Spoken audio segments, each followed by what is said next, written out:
दिल्ली में हंगामेदार संसद का मानसून सत्र जारी है। आम आदमी पार्टी के 2 सांसद संजय सिंह और सुशील कुमार रिंकू को पूरे सत्र के लिए निलंबित कर दिया गया।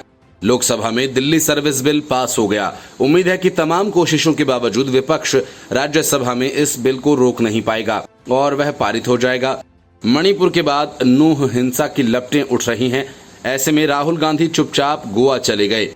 कहा गया कि वे अपने निजी काम से गोवा गए थे। अब पता चला कि राहुल गांधी अपने लिए एक पिल्ला खरीदने गए थे। गोवा में राहुल गांधी ने एक दिन बिताया और पिल्ला खरीद कर वापस आ गए। असल में राहुल गांधी के एक पालतू कुत्ते का इंतकाल हो गया था। उन्हें पता चला कि गोवा में एक जगह पर कुत्तों का एक घर है जहां पर हर ब्रीड के डॉग्स मिल जाते हैं। ऐसे में राहुल गांधी ने फोन कॉल किया और जब सब कुछ पक्का हो गया तो वे खुद गोवा के लिए रवाना हो गए। बताया जा रहा है कि कांग्रेस नेता राहुल गांधी अपने साथ एक शरावनी पितरे नस्ल का पिल्ला लेकर आए हैं। उन्होंने ये पालतू कुत्ता जैक रसेल टेरियर से लिया है, जिनका पेट डॉग्स का ही काम है। बाद में राहुल गांधी के उस दौरे के बारे में उन्होंने खुद विस्तार से बताया। उनकी तरफ से कहा गया कि हम कुत्तों की कई विदेशी नस्लें पालते हैं। हमें बताया गया कि राहुल गांधी ने अपने डॉग पेट को खोया है। हमें कुछ अंदाजा नहीं था कि वे खुद यहाँ आ जाएंगे, लेकिन वे तो काफी जमीन से जुड़े इंसान निकले। उन्होंने एक दोस्त की तरह हमसे बात की और कॉफी भी पी। दुकानदार ने कहा वहां पर राजनीति की कोई बात नहीं की गई। वे सिर्फ कुत्ते के साथ खेलते रहे। वे पिल्ले से ही बात करते रहे। राहुल गांधी का जानवरों के लिए प्यार कोई नई बात नहीं है। उनकी तरफ से पहले भी कई मौकों पर ऐसा किया जा चुका है। राहुल गांधी को कुत्ता प्रेम को लेकर असम के सीएम हेमंत बिस्वा शर्मा भी काफी बातें बता चुके हैं। उनके कुत्तों के साथ खेलते हुए कई वीडियोस भी सोशल मीडिया पर वायरल हुए हैं। Report news of India. Supreme court में कपिल सिब्बल लगातार दूसरे दिन भी यही रट लगाते रहे कि कपिल सिब्बल से बार बार कोर्ट ने यही समझना चाहा कि एक अस्थायी प्रावधान कैसे स्थायी रूप ले सकता है। सिब्बल ने अदालत में कहा कि 1957 में जम्मू और कश्मीर के संविधान में अनुच्छेद 370 में संशोधन का प्रावधान ही नहीं था। ऐसे में राज्य संसद विधायिका की भूमिका अपनाकर 370 खत्म नहीं कर सकता, न ही राज्य का विशेष दर्जा छीन सकती है और न ही उसे 2 टुकड़ों में बांट सकती है। डीवाई चंद्रचूड़ की अध्यक्षता वाली संविधान पीठ ने सिब्बल की इस दलील में कोई दम नहीं देखा, लेकिन कपिल सिब्बल अपने रुख पर अड़े रहे। संविधान सभा की अनुपस्थिति में प्रावधान ने स्थायी दर्जा हासिल कर लिया है। उन्होंने कहा कि जम्मू कश्मीर का संविधान कहता है कि अनुच्छेद 370 में संशोधन या निस्तारण के लिए कोई भी विधेयक विधानसभा में पेश नहीं किया जा सकता। इस पर सीजेआई ने कहा कि फिर आप संवैधानिक मशीनरी कैसे स्थापित करेंगे? ऐसा नहीं हो सकता क्योंकि कोई संविधान सभा नहीं है, इसलिए आप अनुच्छेद 370 को निरस्त करने या संशोधित करने के प्रस्ताव पर विचार विमर्श नहीं कर सकते। संविधान सुप्रीम कोर्ट ने यह भी कहा कि एक संविधान जीवंत दस्तावेज है, ये स्थिर नहीं है। क्या आप कह सकते हैं कि अनुच्छेद 370 बदलने की कोई व्यवस्था नहीं है? ऐसे में जब हर कोई इसे बदलना चाहता है तब आप कह रहे हैं कि इसे बदला नहीं जा सकता। भले ही पूरा कश्मीर ऐसा चाहे। आर्टिकल 370 में बदलाव के खिलाफ दायर याचिकाओं पर सुनवाई करते हुए सुप्रीम कोर्ट ने सिब्बल से कई सवाल किए। सीजेआई डीवाई चंद्रचूड़ ने पूछा, क्या भारतीय संविधान में अनुच्छेद 370 का स्थायित्व जम्मू कश्मीर संविधान के प्रावधानों से मिल सकता है? जस्टिस एसके कौल ने सीजेआई की राय से रजामंदी जाहिर करते हुए पूछा कि क्या जम्मू कश्मीर का संविधान अनुच्छेद 370 को भारत के संविधान में स्थायित्व दे सकता है? सीजेआई ने सिब्बल से पूछा कि क्या संसद अनुच्छेद 368 के तहत संविधान में संशोधन करने की शक्ति रखते हुए अनुच्छेद 370 को नहीं बदल सकती या निष्प्रभावी नहीं कर सकती? सीजेआई चंद्रचूड़ ने सिब्बल से कहा कि आप कह रहे हैं कि संविधान का एक प्रावधान है जो संविधान के संशोधन शक्तियों से भी परे है, इसलिए यदि हम आपकी बात स्वीकार करते हैं तो हम संविधान की मूल संरचना से अलग एक नई श्रेणी बनेगी। Report news of India. शराब घोटाला मामले में फंसे मनीष सिसोदिया को सुप्रीम कोर्ट से भी राहत नहीं मिली। सुप्रीम कोर्ट ने सिसोदिया की अंतरिम जमानत की याचिका पर कोई भी आदेश देने से इनकार कर दिया। सर्वोच्च अदालत का कहना है कि उनकी पत्नी की हालत फिलहाल स्थिर है। हालांकि कोर्ट सितंबर में दोबारा उनके अनुरोध पर विचार करने पर सहमत हो गई है। इसके अलावा कोर्ट ने ईडी को अगली तारीख तक ये बताने को कहा है कि सिसोदिया के खिलाफ मनी लॉन्ड्रिंग मामले में मनी ट्रेल कैसे स्थापित होता है। सिसोदिया पर शराब नीति में घोटाला करने का आरोप है, जिसकी जांच सीबीआई और ईडी कर रही है। जस्टिस संजीव खन्ना और वीएसएन भट्टी की पीठ ने सिसोदिया की पत्नी के मेडिकल रिकॉर्ड को देखा और कहा कि वे स्थिर हैं। ऐसे में वे मामलों में नियमित जमानत याचिकाओं के साथ साथ पूर्व डिप्टी सीएम की अंतरिम जमानत याचिका पर भी विचार करेगी। सिसोदिया ने अपनी पत्नी की खराब सेहत के आधार पर अंतरिम जमानत की मांग की है। शीर्ष अदालत ने 14 जुलाई को सिसोदिया की अंतरिम जमानत याचिका पर सीबीआई और ईडी से जवाब मांगा था।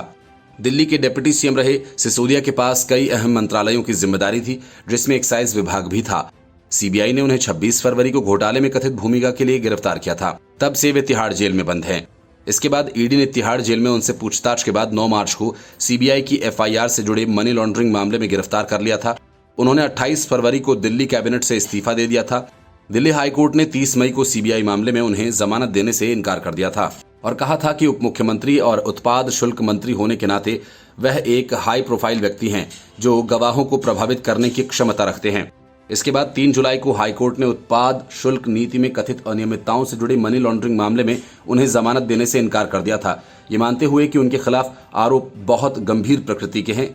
इसके पहले सीबीआई ने सुप्रीम कोर्ट में हलफनामा दाखिल कर कहा था कि मनीष सिसोदिया भ्रष्टाचार के गंभीर केस के आरोपी हैं, उन्हें जमानत नहीं दी जानी चाहिए। सीबीआई ने सुप्रीम कोर्ट को बताया कि आम आदमी पार्टी के नेता मनीष सिसोदिया राष्ट्रीय राजधानी में शराब व्यापार पर एकाधिकार और गुटबाजी करने के लिए दक्षिण भारत के आरोपियों के साथ आपराधिक साजिश में शामिल थे। सिसोदिया की जमानत याचिका के विरोध में दायर जवाबी हलफनामे में सीबीआई ने तर्क दिया कि सिसोदिया ने दिल्ली उत्पाद शुल्क नीति के बारे में जनता की फर्जी राय तैयार की। मनीष सिसोदिया ने पहले भी सबूतों को नष्ट किया है और जमानत मिलने के बाद फिर वही करेंगे। हलफनामे में कहा गया कि सिसोदिया ने दिल्ली में थोक और खुदरा शराब व्यापार के एकाधिकार और गुटबाजी को सुविधाजनक बनाने के लिए उत्पाद शुल्क नीति में हेरफेर किया। वे दक्षिण भारत के आरोपी व्यक्तियों और अन्य लोगों के साथ आपराधिक साजिश में शामिल हैं। सिसोदिया ऐसे मामलों में जमानत के लिए ट्रिपल टेस्ट को पूरा नहीं करते हैं क्योंकि वे राजनीतिक रूप से प्रभावशाली हैं, पहले ही सबूत नष्ट कर चुके हैं और पूछताछ के दौरान असहयोग कर रहे हैं। इसके अलावा उनकी पत्नी की बीमारी कोई नई बात नहीं, बल्कि उनका इलाज 23 साल से चल रहा है। इतना ही नहीं, सिसोदिया खुद हाईकोर्ट से अंतरिम जमानत की याचिका वापस ले चुका है। Report news of India. हाथों में तिरंगा और जुबां पर इंडिया इंडिया के नारे लगाते 26 विपक्षी दल चुनावी मैदान में एनडीए के खिलाफ उतरने की योजना बड़ी चालाकी से बना रहे हैं, लेकिन अब उसी योजना पर पानी फिरता नजर आने लगा। देश के नाम और निशान का अपने राजनीतिक हितों को पूरा करने के लिए इस्तेमाल करना कांग्रेस सहित सभी विपक्षी पार्टियों को भारी पड़ने वाला है, क्योंकि इसके खिलाफ दिल्ली हाईकोर्ट में एक याचिका दाखिल हुई है, जिस पर अदालत ने केंद्र सरकार, चुनाव आयोग और विपक्षी दलों को नोटिस जारी कर जवाब मांगा। विपक्षी दलों के गठबंधन का नाम Indian national development inclusive alliance, जिसका शॉर्ट फॉर्म इंडिया कहा जा रहा है। गिरीश भारद्वाज की अर्जी पर सुनवाई करते हुए चीफ जस्टिस सतीश चंद्र शर्मा और जस्टिस संजीव नरूला की बेंच ने कहा, यह मामला सुनवाई करने योग्य है। इसके साथ ही बेंच ने विपक्षी दलों को नोटिस जारी कर नाम रखने को लेकर जवाब मांगा।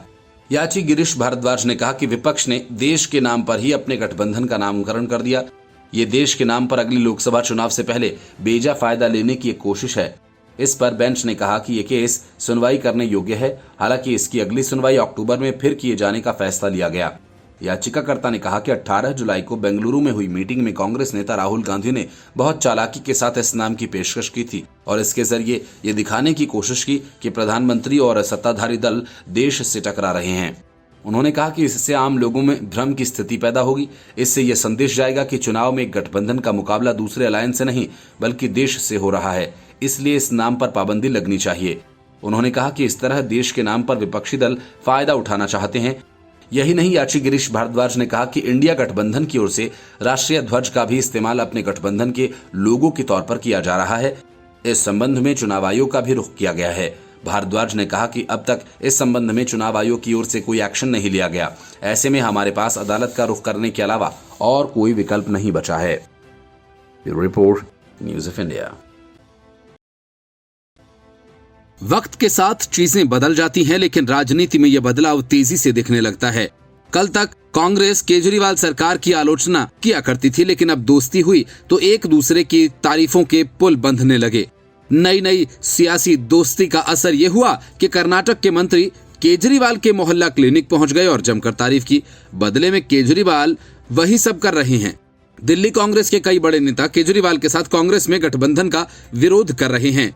अब कर्नाटक के मंत्री दिनेश गुंडूराव का केजरीवाल का मेहमान बनना उन्हें काफी बुरा लग रहा होगा, क्योंकि ये नेता केजरीवाल सरकार के काम को कूड़ा बताते रहे हैं और उन्हीं की पार्टी का नेता अब उसे शानदार बता रहा है। 26 दलों के गठबंधन में शामिल कांग्रेस और आम आदमी पार्टी ने अब तक एक दूसरे के काम से सीखने की बात कही है।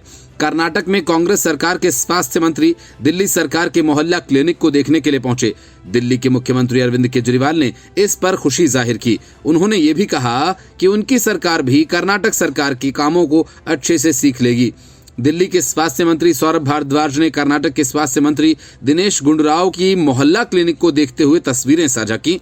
उन्होंने इसे कर्नाटक और दिल्ली सरकार की सकारात्मक पहल बताते हुए लिखा कि कर्नाटक के नम्मा क्लिनिक को और बेहतर बनाने की दिशा में आज दिल्ली के पंचशील पार्क में कर्नाटक सरकार के स्वास्थ्य मंत्री दिनेश गुंडूराव जी ने अरविंद केजरीवाल सरकार के मोहल्ला क्लिनिक का जायजा लिया और मुझे भी कर्नाटक आने का निमंत्रण दिया। भारद्वाज ने राव को लेकर कहा कि मंत्री जी कर्नाटक की राजनीति का बहुत बड़ा चेहरा हैं। 6ठी बार दिल्ली गए हैं, 6ठी बार विधायक बने हैं, कर्नाटक कांग्रेस कमेटी के अध्यक्ष रहे हैं और 2 बार वे हमारे मोहल्ला क्लिनिक में आए। ये हमारे लिए बहुत बड़ी बात है। हमने कई चीजों पर चर्चा की। कर्नाटक में कई अच्छे अस्पतालों के बारे में मंत्री जी ने बताया।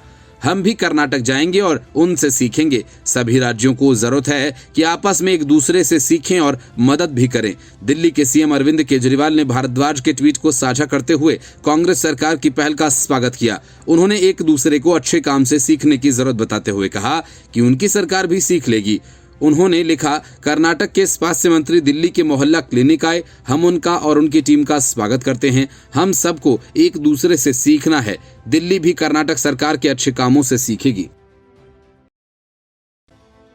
राहुल गांधी को सजा मिलने के बाद से नीतीश कुमार का जोश हाई हो गया था।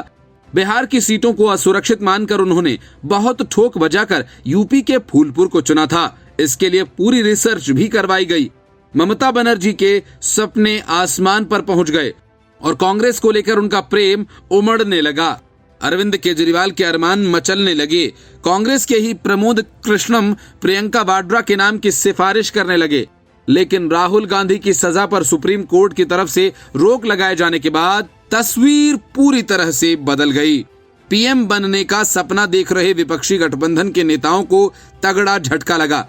इसके बाद विपक्षी गठबंधन के कई समीकरण उलट पुलट जाएं तो किसी को आश्चर्य नहीं होगा, क्योंकि अब तक विपक्षी दल ये मानकर चल रहे थे कि मैदान में राहुल गांधी नहीं होंगे तो उनकी दाल गल सकती है, लेकिन ऐसा हुआ नहीं। ममता बनर्जी और शरद पवार दोनों को राहुल गांधी के नेतृत्व में काम करने से एलर्जी है। इसलिए माना जा रहा है कि विपक्ष गठबंधन की सियासत में आने वाले दिनों में कई बदलाव देखने को मिल सकते हैं। मोदी सर ने मामले में कोर्ट ने साफ कर दिया कि जब तक सुनवाई पूरी नहीं हो जाती राहुल गांधी की सजा पर रोक रहेगी। इस फैसले के बाद कांग्रेस के लिए कई मायने इस फैसले के हैं।